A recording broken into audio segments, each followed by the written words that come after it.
нашата работа не е приключила. Понеже това проблем е решен, обаче проблема на много други българи остава.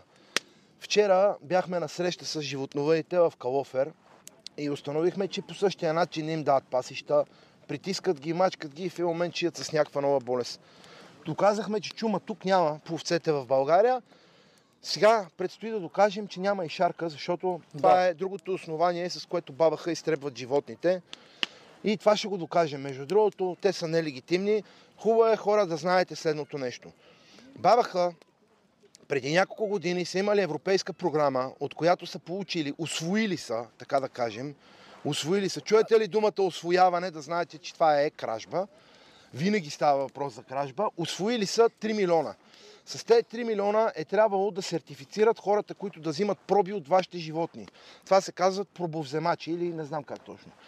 Та, понеже те са усвоили парите, няма в момента нито един служител на БАБХ, който да има лиценз да дойде да ви вземе кръв от животните.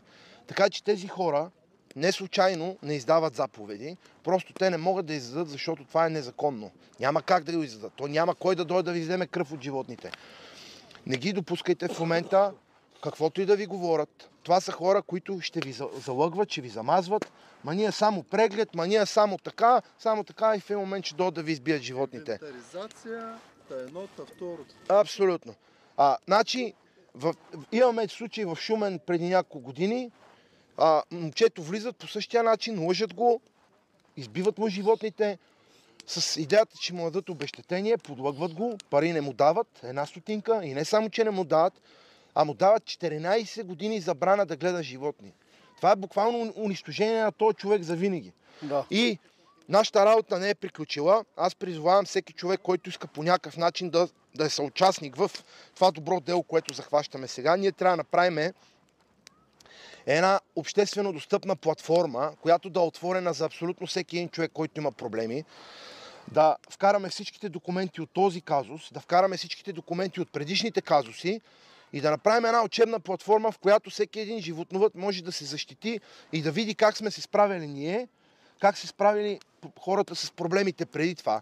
Трябва да направим един документален филм. Тук вече ни трябват хора, които искат доброволно да съдействат. Трябва ни някой, който да може да пише добре, трябват ни хора, които да могат да снимат или да използват видеята, които вече ние сме заснимали. Да, юридически екип ни трябва да може да се подготви тази платформа, тя да е от хората, за хората и тези хора да имат достъп, ако им се наложи по някакъв начин да се възползват от тези знания, защото това са много големи знания, които да им бъдат предоставени безплатно. И всеки човек с проблем да може просто да отвори, да види в тази ситуация как да постъпи, в тази ситуация как да постъпи. Трябва ни информация да можем да дадем на хората как да си учредяват